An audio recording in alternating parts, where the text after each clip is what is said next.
You talk golden to me. It's my dream to have a golden beard. Younger but looks older. I'll even try a squat. Here we go. Talk golden to me. The six of clubs. The golden. Welcome to another episode of the Talk Golden to Me video podcast show. Your host, Evan Golden, a.k.a. Golden TV, as always, here at the studios at the Berman Law Group.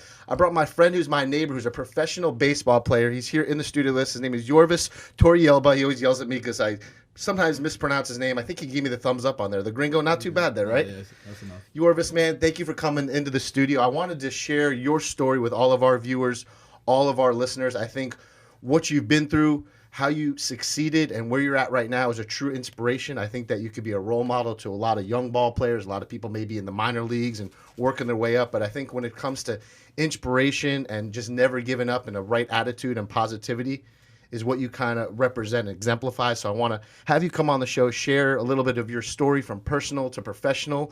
And I think that a lot of people will gravitate towards what you've done and where you're going, and a lot more goals and a lot more in store for you. So Yorvis, man, welcome to the show. Welcome to the studio. Thank you. You look like a model or TV star, rapper or something. You don't look like a baseball player.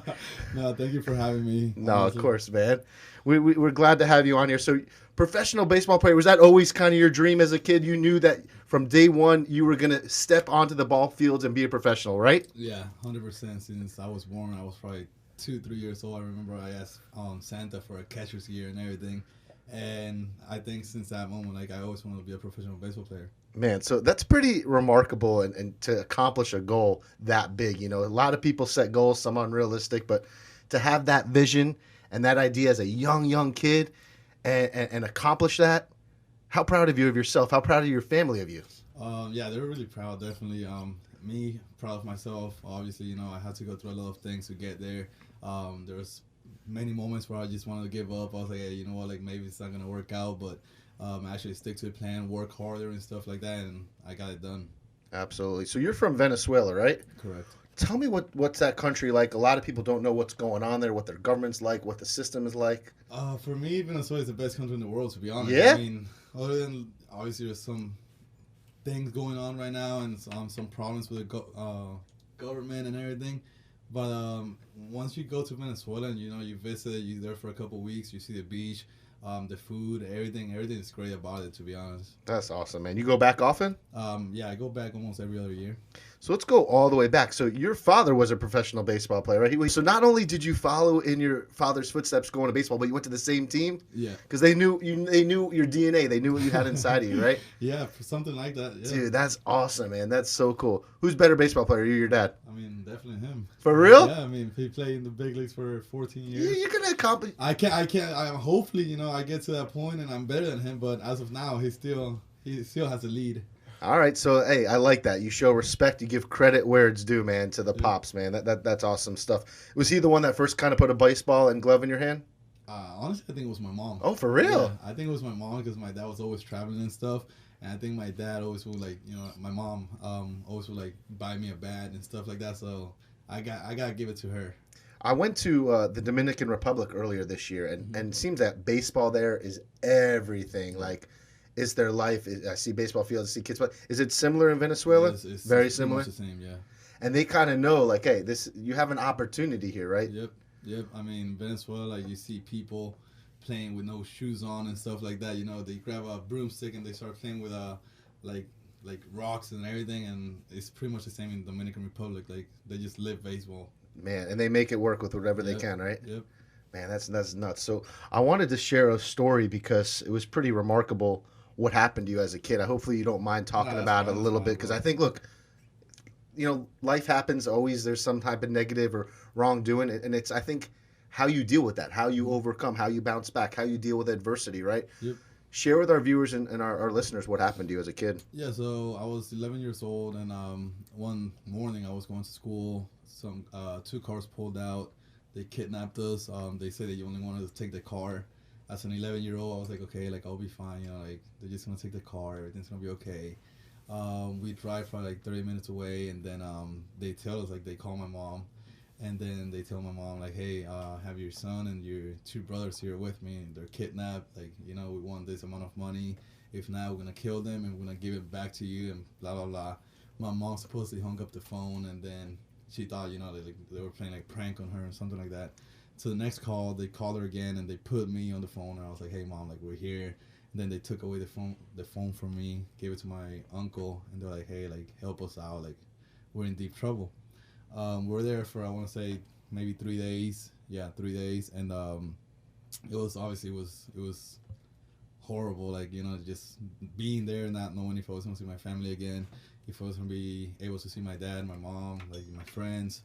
It was pretty, it was pretty like a bad situation to be in, but eventually everything worked out. We got out probably the third day. Yeah, the third day we got out, and everything was okay after. You didn't know these guys though, right? No, they weren't no. like, but they knew your dad was a professional ball player. They knew you guys obviously had some, financial wherewithal, so they were kind of targeted you, huh? Yeah, exactly. Man, 3 days you're gone from your family. Yeah. They weren't talk to them. I couldn't talk to them. I couldn't do anything. Like I was just with my 2 uncles. I think they were great. Like like they helped me stay calm and stuff like that. But couldn't talk to my mom. Couldn't talk to my dad. It was horrible. Oh my! And then they ended up, the end of the story though is that you guys ended up not paying them, but they did let you go. They probably feared they were getting caught or getting in trouble. They started, they had some miscommunication and stuff like that. Like the guys that had us were the guys that were actually, talking to my dad and mom. They let us go before they actually paid the money. So as soon as they let us go, I went to like a house down the street. I asked for a phone, called my mom, told them we were out, and then they just didn't finish. They didn't give them the money. Wow, that is wild story. Do you have a new appreciation for life kind of after something like that happens? Yeah, I mean, definitely, I kind of like matured me as an 11-year-old. Like after I saw life different, it was like more like a second chance, like that's why I literally have a smile on my face every single day. I know already what I've been through. Not everybody has gone through that, but the ones that have, they know how much, like how much you don't know, like what's going to happen and stuff like that. So after that, I just always happy. That's great. And I think that has a lot to do with the success of your career is that you had that positive mentality, you had that right attitude, and you kind of had that goal. And now look where you are right now, man. So that crazy, wild story. Thank God nothing horrible happened, man. And I'm sure you guys are kind of always on your guard now. Yeah, always. Man, that's wild, though. Do you have, like, security every time you go back home now, though? Yeah, usually when I go back to Venezuela, we have a couple of bodyguards and stuff like that just to be safe. But, I mean, I still go back. Like, I have most of my family over there and stuff like that. So, always want to go back to Venezuela. And, last time I went was maybe a year and a half ago. Great time every single time I go. That's awesome, man. Wild story. Thank God nothing bad happened to it. Obviously, sometimes tragedy, becomes triumph. So something bad happened, you guys kind of turned into something good and positive, man. And that's one that I wanted to kind of share with a lot of our viewers and listeners. Like I said, we all are dealing with things in life, some negative crisis, maybe not as crazy as being kidnapped, by the Venezuelan cartel, but when you deal with adversity or negative things, it's how you bounce back. You could have easily crumbled from that and let that dictate your life and all your decisions, and you went on the right road, which is applaudable. So, man, yeah, exactly. That's awesome. Thank you. So you're a professional baseball player now, man. Are you pinching yourself? Are you enjoying life? Is it everything you've ever imagined and dreamed great. of? Yeah, it's great. Obviously, it's a grind. The minor leagues, it's not easy and stuff like that, but it's everything that I wanted to do. So I'm up for the challenge. I work hard and stuff like that. Just trying to follow my dad's footsteps and make it to the big leagues. Has he given you like a lot of advice? I mean, I'm sure the league is always changing and stuff, but has he given you some certain advice or things to stay away from or things you should be doing? Yeah, 100%. I feel like this past season, I feel like he will call me every single day and like, hey, like 2 for 4, like how were the at bats? What pitches did you see? I'm like, that I don't remember what pitches I saw exactly. He's like, well, that's something you should be taking notes of and stuff like that. How they pitch to you, how they're gonna work you, like like your game plan and stuff like that. So yeah, he's always been calling me and like after like following me every single game. It still say that it's the hardest thing in sports is to hit a baseball. You agree with that? 100%. I don't know how y'all do it, man. Those 100%. things are coming 100 miles per hour. What are you, 60, 90 feet away from the pit? I mean, that is tough, man. Yeah, round bat, round ball, it's pretty tough. But hey, that's why you've been working since you were probably 2-3 years old. So. It's crazy to me, like, a 300 batting average is like amazing. Like 3 out of 10 is 3 good. out of 10, exactly. That to me is great. like, wait, what? 3 out of 10? You're a Hall of Famer. And you're a Hall of Famer. Exactly. That's wild to me. Yep. It just shows you though how hard it is, though, exactly. right? Yeah, it's not easy. That's crazy. You can talk to the pitchers, you can talk to the hitters, and it's hard. That's wild. What's your favorite pitch to hit? Fastball, 100%. So when you see that fastball coming, yeah, you know, I see huh? that fastball. I'm like, all right, this is my pitch. Let's do it. But even those slow ones, because you could read those better, but once they start throwing the junk on it, it Yeah, gets no, crazy. but I mean, obviously, like at this league, like they know how to mix pitches, they know how to work in and away and stuff like that. So for me, like I always have that fastball mentality. I'm always expecting a fastball, and then I adjust to off speed. That's man. Listen, you gotta keep working on your craft too. It's like once you get to there, I think that's like where the real training begins. All right, I'm in the big leagues. I'm on the Rockies now. What's next? You can't just rest on your laurels, right? You got to keep getting stronger, bigger, faster, keep working on your technique, your fundamentals. I mean, you see professionals have been playing 15, 20 years. They still go out and practice every single day. 100%. I mean, it's like in baseball, you learn something new every single day. Like, like you gotta keep working. If you're good at hitting, you still gotta get better at hitting. If you're not good in defense, then you gotta work on your defense and stuff like that. So you always have to work on something. And every single day, like I said, every single day you learn something new in baseball. What are you working on now? I'm working on overall everything, hitting, defense, speed, everything. Since it's the off season, this is like the only time that I have to actually get better and work on the full package and stuff like that. And then just go into next season ready to go. So all off season, you're not just hanging out at the South Florida beaches. You're working out. Actually, I haven't been to the beach since I got back. Man, you don't get to enjoy yourself at all. I haven't been. We did go to Puerto Rico. Just got back from Puerto Rico, and that was kind of like my vacations, 3 days, and that's it. Back to work. That's it. Well, you want to be the best you could be, man, and so a day at the beach or a day in the gym, or day training, what's it going to equate to, on the field? So exactly, yeah. You seem to have your priorities straight. Yep. That's good, man. Gotta do it. Yeah, you want to be better than your father, right? 100%. I love that. If I didn't want to, probably wouldn't be playing right now. What's the best thing about kind of being on a baseball team? Is it like the road trips or the kind of the camaraderie that you guys create? Is a special bond, like, right? Like the people that you meet, like you meet teammates that end up being family to you and stuff like that.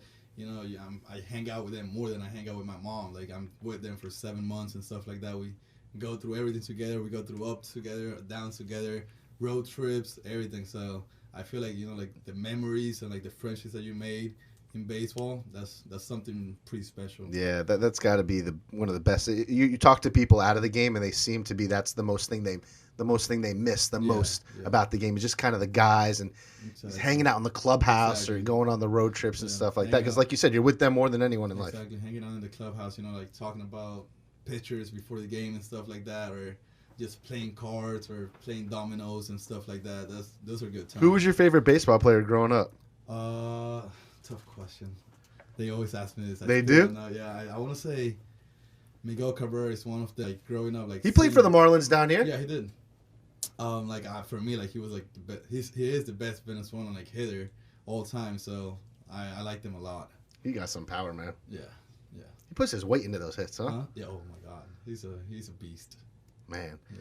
When that whole the whole Mark McGwire and Sosa, that whole kind of home run and that year was crazy. What was that like, man? Watching that as a fan. I don't think I remember much about it. You were kind of young. Yeah, I do remember Barry Bonds though hitting 72, I think it was, or something like that. That was crazy because my dad was actually with the Giants at that time, and then I feel like every single time he would come up to hit, I would tell my mom like, all right, mom, here it is, home run next at bat. And then it was just unbelievable. That was a fun time to watch. Yeah, they will be walking him with the bases loaded and stuff like that, and you don't see that in baseball. That's crazy. They willing to give up a run into the Grand Slam. That's what type of. Listen, before he even got jacked up or whatever you want to say, he always still had one of the purest strokes. He's always been he's probably the best hitter in baseball, all time. Yeah. What else you want to do? You want to create any type of maybe foundation for the kids in Venezuela or teach them baseball and get them into the camp? Is that one of part of your plans, the big plan? Past 2 years, at the end of the year, I always grab a box, and then I have cleats I don't use anymore, gloves, batting gloves and stuff like that. And I always pack a box and I give it to my mom. My mom sends it over there to little kids in Venezuela that probably don't have the financial status or stuff like that to buy equipment. We always do that almost every year. Been doing it for 2 years now, and look forward to continue doing it. Yeah, that's great, man. That's great. You got to give back. You got to give to get in this world, right? Exactly. Yep. Man, so when you're not playing baseball, what else you like to do, man? When you're not training, fishing. What else? What's some of your hobbies? I like movies a lot. Yeah. I could literally stay home and watch movies all day. I like hanging out with my friends too. Have my friends here back home. What else? I like playing dominoes. Dominoes is probably one of my favorite. Who taught you dominoes? My dad. You're too young to be playing My dominoes. My dad. Yeah? We play dominoes a lot, almost every single week, and like the boys come over the house. That's and fun. We watch football on Sunday, play dominoes and stuff like that. And I don't know how to play dominoes. After the show, you might have to show me a little bit. I got you. What do you got? You bring a traveling dominoes kit with you? You guys just lay them down anywhere? Nah, we didn't bring it. We should have. Hey, you always can be down for a big dominoes game. Yeah. That's cool, man. That's good. You got to be loving South Florida, though, living down here. It's pretty much paradise. Yeah. I mean, it's the closest thing to being in a Latin country, too. Like, you go to Miami, you see a bunch of Venezuelan, Cubans everywhere. So it feels like home. It does, right? Yeah. That's cool, man. That's good. And you go to Colorado, it's like complete. Yeah, it's complete the different. opposite, yeah. Tell me about the mile high there in the air. Is that kind of more of a myth now, or is it real? Like, is it harder to breathe? Ball travels faster. It's harder to breathe. They do say. I mean, a lot of people say the ball actually, travel farther and stuff like that. But I can't tell. Like, I can't tell the difference, to be honest. Like, I mean, some people say it does, some people say it doesn't. So that's just up to you to decide. Like, I really don't know. Like, I don't have a spot to choose. Yeah, we don't get the science behind it. I was just curious, man. You always kind of hear those type of the stories and stuff, but be careful in South Florida, man. There's a lot of temptation down here, right? Oh, no, 100%, yeah. The clubs, the beaches, the girls, the nightlife here, all these restaurants. I mean, it's crazy in South Florida. Like, people don't get started till like midnight here. It's like they're already going out when it's already the next day. Yeah, I'm getting ready for bed these days. You get out at like 5 in the morning. I know. At Live in Miami, the artists they're like, hey, Drake's performing. You want to go? I'm like, yeah, I want to see it. They get out like 9 in the morning. They're like, he's not coming on until 2 or 3. I'm like, wait, what? He's coming on 2 or 3 in the morning? I'm like, I'm gonna miss that one, man. Yeah. What gets you fired up? You listen to some certain rappers or music right now? I knew y'all got those beats and the headphones in before you. No. Before the games, I usually listen to reggaeton and then a little bit of salsa, to get me going and stuff like that. I do like a little bit of rap. But mainly before the games, it's mostly like Spanish music. Yeah, I like the reggaeton. Is Daddy Yankee considered reggaeton? Yeah. He's the king of it right now? He's the man. He's the man, right? Yeah. He's a big boss. You get more women than Daddy Yankee. Man, no shot. No shot. Well, actually, he might be married, so. You're single? Yeah. Oh man, we got to get you on The Bachelor, man. They want a Latin lover this season. You can apply for it. Would you do that? Yeah, you accept the rose? Yeah, you'd find 100%. love. Yeah. No, I'm playing. I don't know. They would love a professional ball player on that show. I know some of those casting directors. We might have to submit a little casting tape. That's a little application. They would love you. They would fall in love with you, man. Man, we're talking right here with Yorvis Torrealba, professional baseball player, lives right down here in South Florida. Had a crazy story when he was younger, kidnapped, and now he is playing his dreams in the big leagues for the Colorado Rockies, following his father's footsteps, who was a Rocky as well, which is pretty remarkable, man. It just kind of shows you the kind of the DNA, the apple doesn't fall from the tree. But just because your dad played in baseball doesn't mean you were gonna make it. Like, you still had to work your ass off. Like, just yeah, exactly. I don't want people to think, okay, his dad made it. And here, we're handing him the glove and the mitt and the uniform. Like, you had to bust your butt to get where you are, right? Yeah, 100%. I mean, coming out of high school, I wasn't, the big baller. Let's say, like, I was more like under the radar. We had Jesus Luzardo, at Douglas. He was a big man. Colton Walker and stuff like that. So, out of high school, I actually didn't even have an offer to go play college ball. And then, I took a year off and just kept working, kept getting bigger and stuff like that. Then I had the opportunity to go to college in Central Florida, where I had a great year, and then transferred to the University of Tampa, where I felt like at Tampa I just clicked everything together, and then worked hard for it and stuff like that, and that's where I got drafted. You went to Stoneman Douglas High School? I did, yeah. What was it like going through the Parkland shooting and seeing all that happen to your community and your school? It was crazy. I remember I was actually in the middle of a game at Central Florida, and then after the game I look at my phone and have a bunch of missed calls from my friends and stuff like that. And then I was like, okay, like, what's going on? I look on Twitter and I see the shooting, and it was just a shocker. Like, I mean, I was like, no way that's happening, like, at my high school. Like, I was there 2 years ago, in that same building and stuff like that. My high school coach, Coach Fitz, his classroom is in that same building, too. Like, I was worried. I actually came home. I told my coach, I was like, hey, like, I have to go down there and, show you some came support. back down? So I came back down that same night after the game. And kind of, was with everybody here. I still like knew people at Douglas, so kind of came down, showed some support and stuff like that. Yeah, it's horrible what happened, and appreciate you showing the support and being there for them, because the one thing I definitely saw after that is how our community came together, man, and how we've got 100%. stronger from that. 100%. We turned into a positive, I want to say, like Now everything's more like a family here in Parkland. Like, Yeah. after that, like it was. Did it you was guys tough. win the state championship when you were at Douglas? No, Or was it the year I after? graduated- Yeah, I Oh, they get graduated rid of you and then they 15. win it. They get Yeah. rid of the professional That's ball player. crazy. You must have Yeah. showed them the way. We did win the national championship at Tampa this year though, so Nice. I did get my ring. Ah, so you eventually. got it. Yep. Cool. That's awesome. You go back and throw some balls with those Douglas guys sometimes? Yeah, I actually was there a couple weeks ago. I was in BP and stuff like that. Is Coach Fitz still there? Or is Yeah, he's I still figured there. a big ball club's going to be calling him up soon. No, he should. Dude, I'm telling you, He's the Douglas really... best coach in here. He is, huh? In South Florida. Listen, Douglas, I don't know any NFL players that came from Douglas. I don't know any NBA players, but we're producing baseball players, huh? Yeah, we got Rizzo. I think a young Luzardo, pitcher too, right? Jesus Luzardo. Yeah, Yeah. He just made it to big leagues too. That's pretty fascinating. Yeah. And it comes from the culture there. It fits in the program they Yeah, put no, together. yeah. I mean, when I got back from Venezuela in 2009, I went to American Heritage where Coach Fitz was the coach, and then he literally seen me since I was 11 years old. Like from 7th grade to graduating, he left Heritage. I want to say my freshman year. He came to Douglas. I came with him, and yeah, he's more like a father figure to me too. Like I look up to that guy. You know, he's taught me how to be a man and stuff like that. So he's See, amazing. that's important that they're teaching you that type of stuff because it's not, like I said, professional ball players, y'all are fast, y'all are strong, can hit a ball, but it's above the shoulders is what Yeah, separates yeah, y'all and yeah. how you get to the next level. Correct. Right attitude, right mindset, making the right decisions in life. Exactly. That's almost just as important as, Yeah. the fundamentals and techniques of the Exactly. game. And not having my dad, like every single day because he was always traveling and baseball and stuff like that. Having Fitz there, like Fitz, he made sure like I was, in the good direction.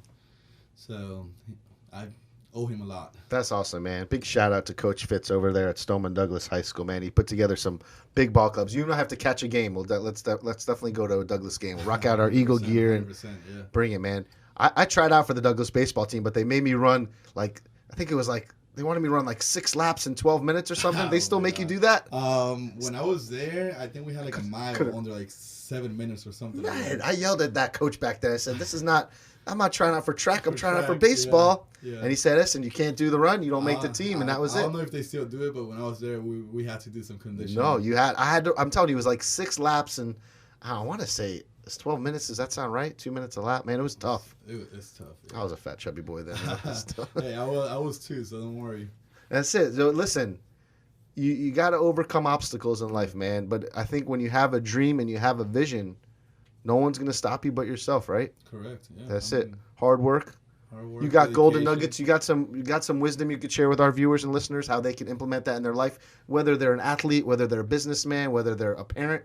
What have you learned in your life that you could share with our viewers and listeners? I feel like just staying positive. I feel like, for example, in baseball, I always tell my friends and I tell everybody that baseball is probably 80-90% mental, and then the rest is physical. Because if you have a strong mentality and you tell yourself, hey, you know what, I'm gonna do good this game, or I'm gonna get my job done, you're gonna do it. But once you go down and you start doubting yourself, everything's gonna come downward. So I feel staying positive, always having a good attitude and stuff like that. It's gonna take you a long That's way. crazy to say. Not only 80, in baseball, but in life. That's crazy. You say 80 or 90%. Yeah. Though. That's high. But I 100% believe it. When you see some of these ball players in slumps, how much of that is mental, right? Yeah, exactly. That's what I'm saying.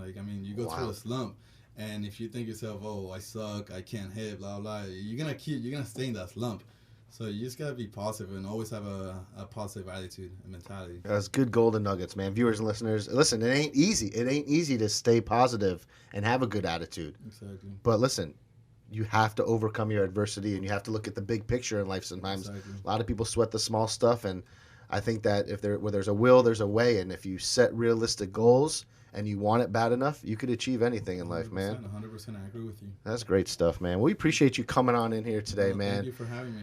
I read your story and I was just so intrigued by it. I was like, damn, I didn't know that whole kidnapping story. I didn't even know you living down here on the off season. I was like, wow, this is all got to come together. Yeah. We got to bring him on the show. No, So 100%. Yeah, I thank appreciate you your for having time, me. man. I wish you all what you wish for, man. Just keep grinding and make South Florida, make Douglas, make Venezuela proud, man. You got a lot of people. 100%. You got you got an entourage. You got your mama. So I think that you're gonna do it, and I'm excited to see what the future brings, Yeah, man. Thank you a lot, really, for having me here and stuff like that. absolutely, and man. best of luck to you. I appreciate it. Make sure everyone follows him right on Instagram as well. Let's spell this out here. It's Torreal. BA9. So make sure you give him a follow on Insta. Show him some love and support. Viewers and listeners that are watching this podcast, of course, like it, share, subscribe. Helps us bring in awesome guests like Yorvis here. So, of course, we always appreciate your time. But thank you again so much, man. Wish you again all the best of luck. Thank you. You got it. Parkland strong for life, man.